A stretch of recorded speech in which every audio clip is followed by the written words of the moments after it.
Hello বন্ধুরা, আশা করছি সকলে ভালো আছেন। লিটল জাহ্নবী চ্যানেলের পক্ষ থেকে আপনাদের সবাইকে স্বাগত।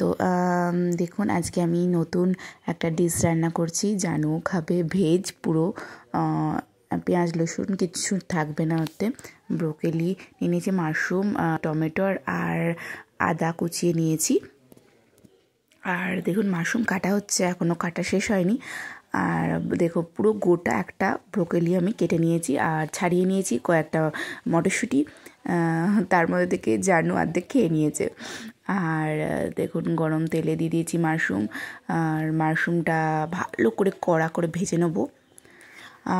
মানে আন্দাজ মতন হলুদ আর নুন দিয়ে দেবো। দেখুন, জানু প্রচুর জ্বালাচ্ছে, রান্নাঘরে ও রান্না করবে। আর দেখুন কীভাবে পুরো হলুদটা দিয়ে নুনটা দিয়ে ভালো করে নাড়াচাড়া করে একদম কড়া করে ভেজে নেবো মাশরুম, তবে খেতে সুন্দর লাগবে। ভালো করে ভেজে দেখুন, কড়া করে ভেজে নিয়েছি, দিয়ে এবার তুলে রাখবো আস্তে আস্তে পুরো মাশরুমটা। দিয়ে আবার নতুন করে তেল অ্যাড করে হালকা করে ব্রোকলিটাকে ভেজে নেবো।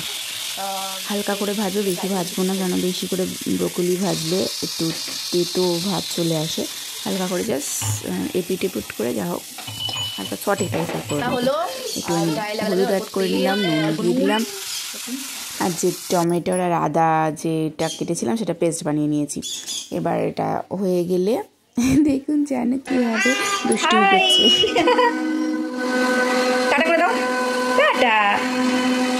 আচ্ছা, আমার ব্রোকলিটা হালকা করে সটে করা হয়ে গেছে, আমি এবার তুলে নিয়েছি।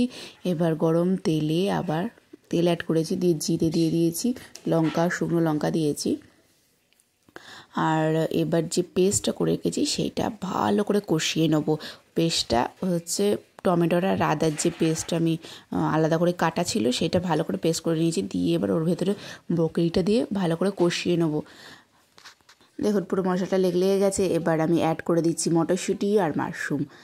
এইটাকেও ভালো করে যাতে মশলাটা ওর ভেতরে লেগে যায় পুরো, সেরকম করে দিয়ে যে মিক্সিতে যতটুকু লেগেছিলো সেটাকে ভালো করে ধুয়ে জল দিয়ে ওটাকে দিয়ে দিয়েছি। এর মধ্যে দিয়েছি একটুখানি সয়া সস আর টমেটোর কেচাপ।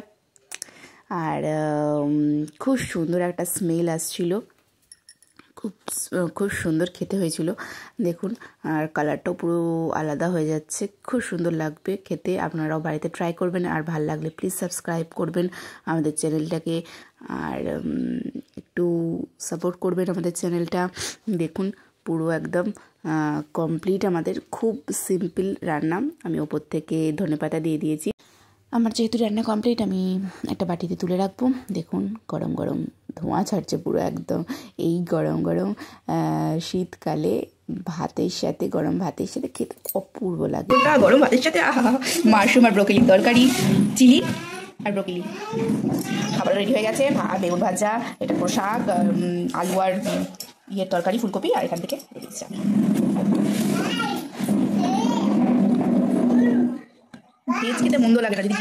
ডিশটা আপনারা আলুর পরোটা বা যে কোনো রকমের পরোটা, ফ্রাইড রাইসের সাথে খেতে পারবেন, খুব সুন্দর লাগবে। টাটা, আজকে এই পর্যন্ত, দেখা হচ্ছে নেক্সট ভিডিওয়। সাবস্ক্রাইব করবেন প্লিজ। Thank you.